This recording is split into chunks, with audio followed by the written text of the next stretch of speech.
For 25 years, a serial killer hunted women in South Los Angeles. He shot them or strangled them, and he left their bodies in alleys, under trash, in dumpsters. The police had his DNA almost the entire time, recovered from scene after scene, all pointing to the same man, and they could not find him. Because when they ran his genetic profile against every database they had, it matched no one. That should have been impossible for someone who killed for that long. But this killer had a kind of camouflage that no shadow could match. He wasn't a drifter. He wasn't a stranger passing through. He was a fixture of the very neighborhood where the bodies kept turning up. A married man with 2 children. A friendly, well-liked mechanic who fixed his neighbors' cars on the cheap. A man who had, at one point, actually worked as a garage attendant at a lap station and later as a city sanitation worker. To everyone around him, he was a regular guy, and for a quarter of a century, being a regular guy was the perfect place to hide. His DNA wasn't in any database because his prior arrests, going back years, happened to be for offenses that didn't require a sample. He had slipped through every crack the system had. As long as investigators could only search for the killer himself, he was untouchable. So they stopped searching for him, and they started searching for his family. Before we get into it, tell us in the comments where you're watching from. And if stories like this matter to you, subscribe. This is exactly what we do here. California had just become the first state in the country to try something new and deeply controversial. Instead of looking for an exact DNA match to the killer, they searched their database of convicted offenders for someone who was merely similar, someone whose DNA was close enough to be a relative. And in 2010, that search returned a name. A young man recently convicted on a weapons charge whose DNA was far too similar to the killer's to be a stranger. He was too young to have committed the murders, but he could only be one thing to the man who did: family. He was the killer's son. From that single thread, one young man's DNA entered into a database for an unrelated crime. Investigators pulled on the family tree until it led them to his father. And then an undercover officer, posing as a busboy at a restaurant, picked up a slice of pizza the suspect had left on his plate.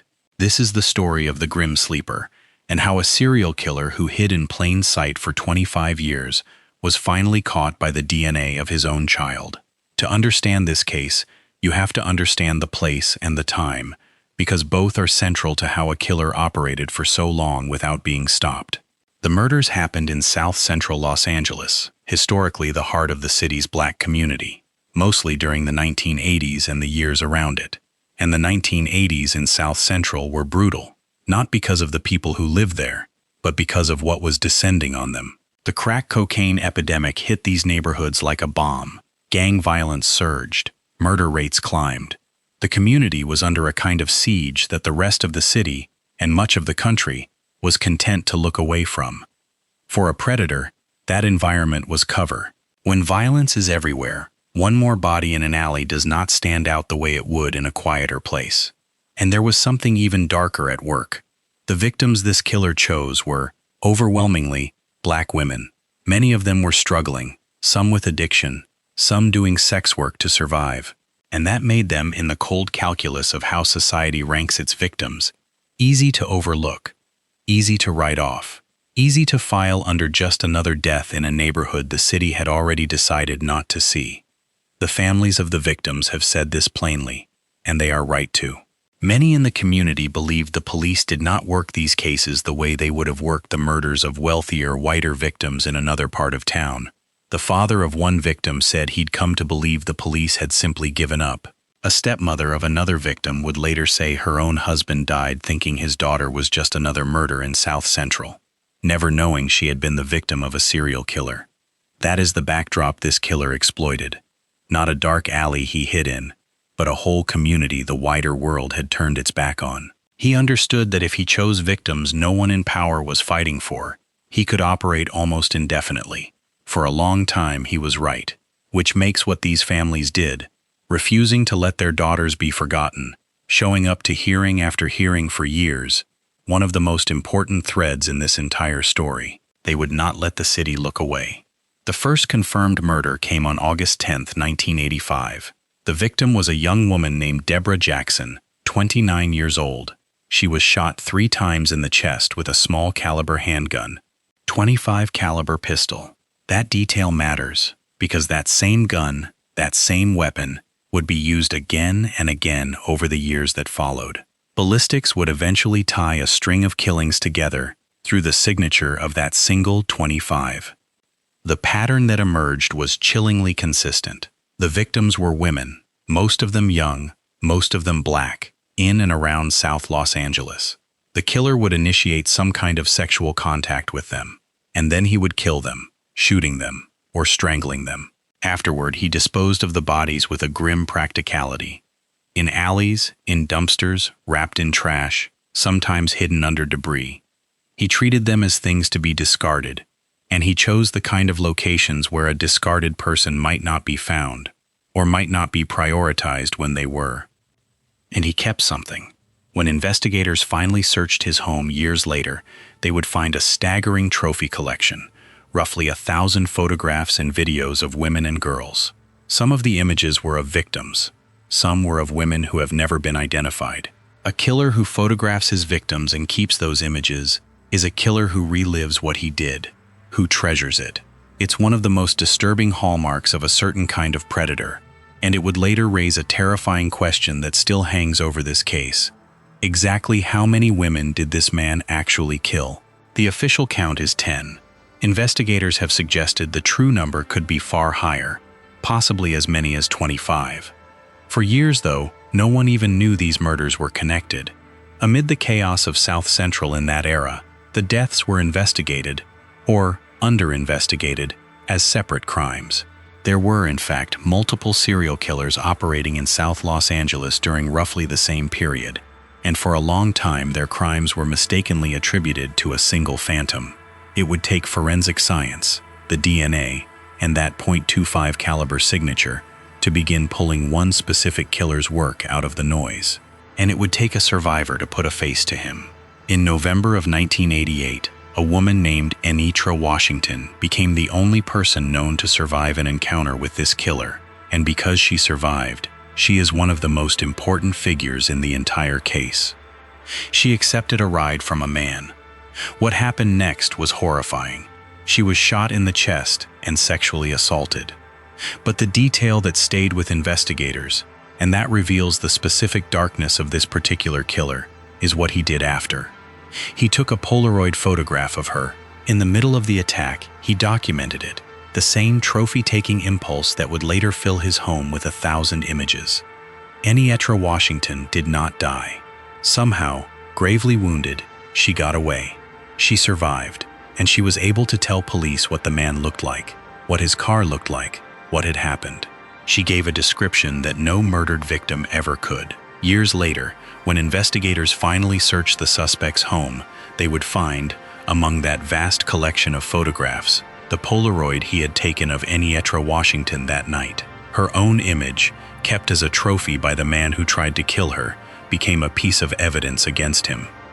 After the attack on Anitra Washington in 1988, something changed. The string of murders that had run through the mid to late 1980s appeared to stop.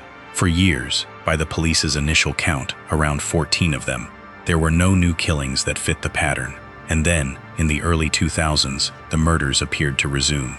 A woman named Genesia Peters, 25 years old, was found in a garbage bag in an alley in 2007, the last confirmed victim. That apparent gap, roughly 14 years of silence in the middle of a killing career, is what gave this killer his infamous, chilling nickname. In 2008, when a journalist connected the newer murders to the string of killings from the 1980s, the realization that the same man had seemingly gone dormant for over a decade and then woken up to kill again earned him the name that would define the case, the Grim Sleeper. The nickname is haunting, but it's worth being honest about what that sleep might actually have been, because it speaks to how much about this case remains uncertain. The official theory, initially, was that the killer took a genuine hiatus, that for reasons no one understood, he simply stopped killing around 1988 and didn't resume until the 2000s. It's possible. Serial killers do sometimes pause. for reasons ranging from incarceration on unrelated charges to changes in their personal lives to periods where they satisfy their compulsions in other ways. But there is a far more unsettling possibility, and many who have studied this case believe it is the more likely one. The killer may never have slept at all. He may simply have kept killing during those years, and those murders may never have been connected to him. Remember the environment. South Central in the late 80s and 90s, at the height of the crack epidemic, with soaring violence and a police response that the community felt was inadequate. It is entirely plausible that women murdered during that gap were victims of the same man, but their cases went cold and unlinked, lost in the sheer volume of death and the lack of attention paid to victims like them. And there was another factor that would later loom large: this man's day jobs. He had worked for the city. At one point, he was a sanitation worker, a job that gave him access to landfills and the machinery of disposal. Investigators have openly speculated about whether a man with that kind of access could have made bodies disappear entirely, in ways that would never be found or counted. If that's true, then the sleep isn't a pause in the killing. It's a measure of how good he had become at hiding it. Either way, by the mid-2000s, the lab had quietly assembled a task force. The DNA and ballistics had made it undeniable.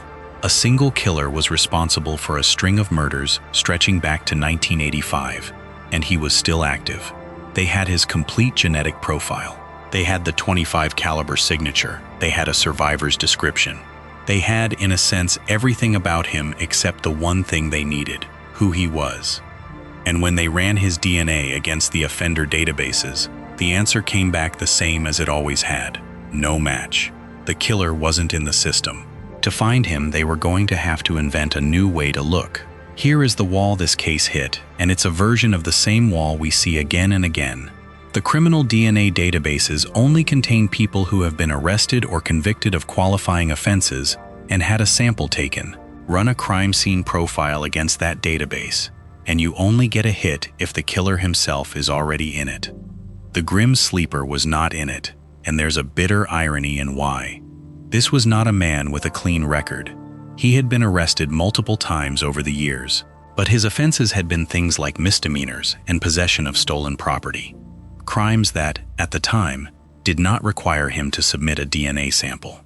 California expanded its DNA collection laws in 2004 to cover far more offenders, but by a matter of timing and administrative gaps, the killer's DNA was never collected and entered. He had passed through the justice system repeatedly and slipped out the other side, genetically invisible, every single time. So the traditional search was a dead end, permanently. And that is what led California to try something that had never successfully cracked a case before: familial DNA searching. The idea is both simple and radical. If you can't find the killer in the database, look for his relatives. Family members share large portions of their DNA, so instead of searching for an exact match, analysts search the offender database for profiles that are partial matches, profiles similar enough to the crime scene DNA to suggest a close blood relationship: a parent, a child, a sibling. You're not looking for the killer. You're looking for someone whose genes are close enough to point you toward him.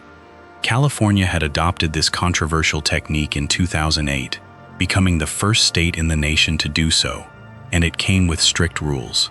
Familial searches were only permitted in major violent crimes, where the perpetrator was believed to still be a danger, and where all other leads had been exhausted. The Grim Sleeper case met every one of those conditions, so they ran the search. The first time, in 2008, it came up empty. No relative in the database. But investigators didn't give up on the method, and in April of 2010 they ran it again. This time the database had something new in it. The new profile in the database belonged to a young man named Christopher Franklin. In 2009, he had been convicted of a felony weapons charge, and as a result, his DNA had been collected and entered into California's offender database for the first time. When the familial search ran in April 2010, Christopher Franklin's DNA lit up. It was similar to the Grim Sleeper's crime scene DNA, not identical, but similar in exactly the way you'd expect from a close blood relative. The analysts could see it in the shared markers.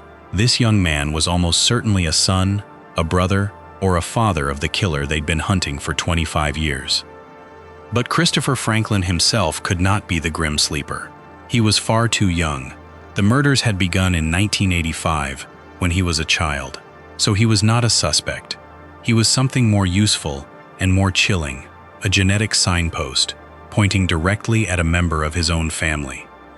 Investigators went to work over the 4th of July weekend, building a family tree around Christopher Franklin. They analyzed the men in his family. Were any of them the right age to have been killing since 1985? Did any of them live in the right area, near where the bodies had been found? They checked residences against the murder locations. They confirmed, through a birth certificate, the family relationships. They established that there was no brother who fit, and one man emerged from that process, matching every criterion: the right age, living in the heart of the killing ground, present across the entire 25-year span. Christopher Franklin's father, a 57-year-old South Los Angeles man named Lonnie David Franklin Jr. Everything fit: his age, his decades living in the exact neighborhoods where the victims were found. But a family tree inference, no matter how strong, is not proof. Investigators had identified a suspect through his son's DNA. Now they needed the one thing that would make it undeniable. Lonnie Franklin's own DNA matched directly to the crime scenes, and they had to get it without tipping him off. You cannot simply demand a suspect's DNA on the strength of a familial hunch. Not at this stage, not without risking the whole case. So the lab did what investigators do when they need a suspect's DNA quietly. They waited for him to throw a piece of himself away. Starting in July of 2010, an undercover surveillance team began following Lonnie Franklin's every move, watching for the moment he would discard something they could legally collect and test. Abandoned DNA, a cigarette, a cup, a bit of food left behind in public, is fair game, because once you throw something away, courts have generally held that you've given up your expectation of privacy over it. The moment came on July 5, 2010. Franklin was trailed to a family birthday party at a pizza restaurant in Orange County. And there, one of the detectives did something that has become one of the most famous pieces of undercover work in modern true crime. He disguised himself as a busboy. He worked Franklin's table, and when Franklin was finished, the detective cleared his place, collecting a half-eaten slice of pizza, a fork, napkins, cups, and a piece of chocolate cake. Everything the man had touched with his mouth. Those items went to the lab. The DNA from that discarded slice of pizza was compared to the DNA recovered from the Grim Sleeper's crime scenes, stretching back to 1985, and it matched, conclusively. The friendly neighborhood mechanic, the married father of two, the man who had once worked at an lap station, was the serial killer who had terrorized South Los Angeles for a quarter of a century. On July 7, 2010, police arrested Lonnie Franklin Jr. at his home, and when they searched that home, they found the horror that had been hidden behind the regular guy facade, the collection of roughly 1,000 photographs and videos of women and girls, including the Polaroid of Enietra Washington, the survivor, taken the night he tried to kill her in 1988. It was a gallery of a lifetime of predation, sitting in the home of a man his neighbors had trusted with their cars and their children. The Grim Sleeper was awake, and finally, after 25 years, he was caught. Justice, in this case, did not come quickly, even after the arrest. It took nearly 6 years to bring Lonnie Franklin to trial, years during which the families of his victims kept showing up. One stepmother of a victim later described taking hundreds of bus trips across Los Angeles to attend pretrial hearing after pretrial hearing, her legs and knees giving out, refusing to stop until she saw it through. Franklin's defense tried to get the pizza DNA thrown out. His lawyers argued that collecting his genetic material from discarded food violated his reasonable expectation of privacy. The court rejected it. Once you throw your trash away, the law held, it's abandoned, and so is your claim to privacy over it. The DNA stayed in. The trial finally opened in February of 2016, and through all of it, through months of testimony, through the parade of evidence, through the families of the women he'd killed sitting feet away, Lonnie Franklin said almost nothing. He sat silent and largely expressionless. The only words witnesses recall him uttering came when he briefly mouthed to the sister of one of his victims that he'd never seen her before in his life. That was the extent of it. No confession, no explanation, no remorse. On May 5, 2016, the jury convicted Lonnie Franklin Jr. on all counts, 10 counts of first-degree murder and 1 count of attempted murder, the attempted murder being the 1988 attack on Enietra, Washington, who lived to see the man who shot her convicted. At his sentencing hearing, prosecutors presented evidence connecting him to 4 additional victims beyond the 10 in the verdict, underscoring how much larger the true toll likely was. On August 10, 2016, 31 years to the day after the murder of his first confirmed victim, Deborah Jackson, Lonnie Franklin was sentenced to death. He was sent to San Quentin State Prison. He never confessed to anything, never explained the sleep, never told the families of the unidentified women in his photographs who they were. He took those answers with him.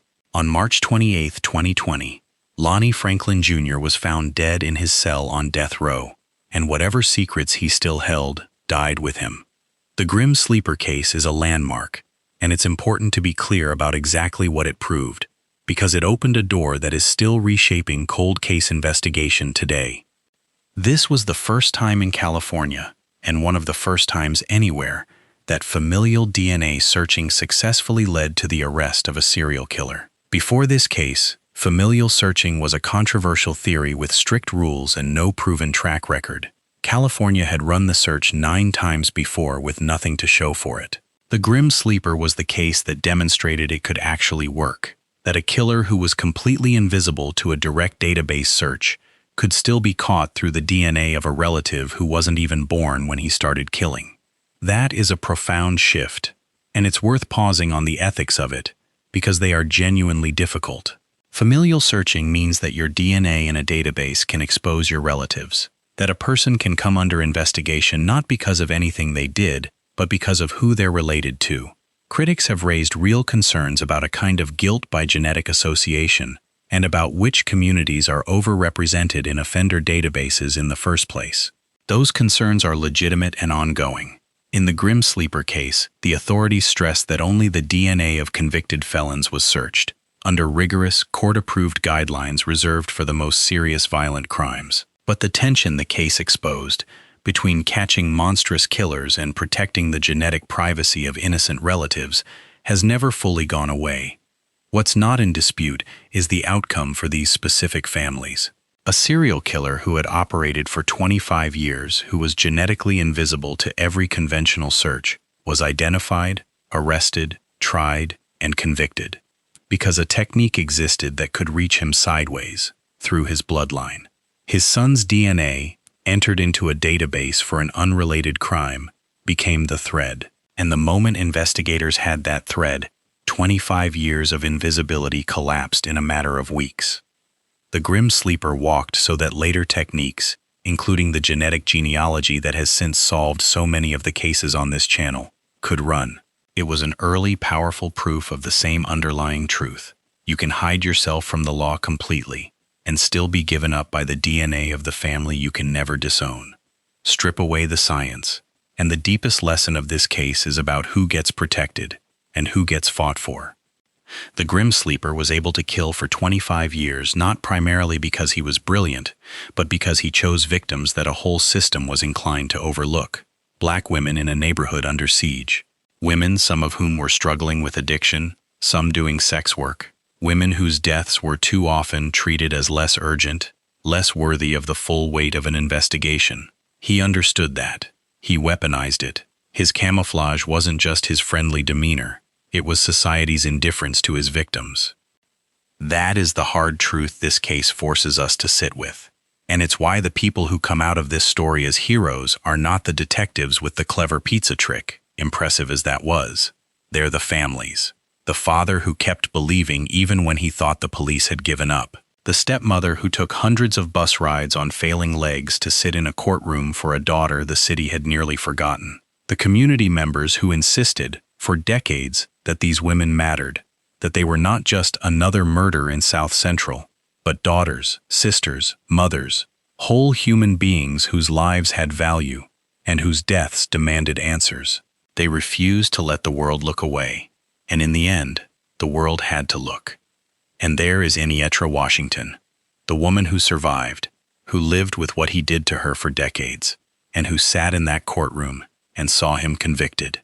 Her survival and her willingness to describe him kept a human face on a killer the police could only see as a DNA profile for years. She refused to be a statistic, and she helped make sure he became a defendant. The photographs still haunt this case, roughly 1,000 of them. Women and girls, many never identified. Somewhere out there are families who don't know that their missing daughter's picture sat in that killer's home. Lonnie Franklin died without telling anyone who they were. That is the unfinished part of this story. The victims who may never be named, the families who may never get the call.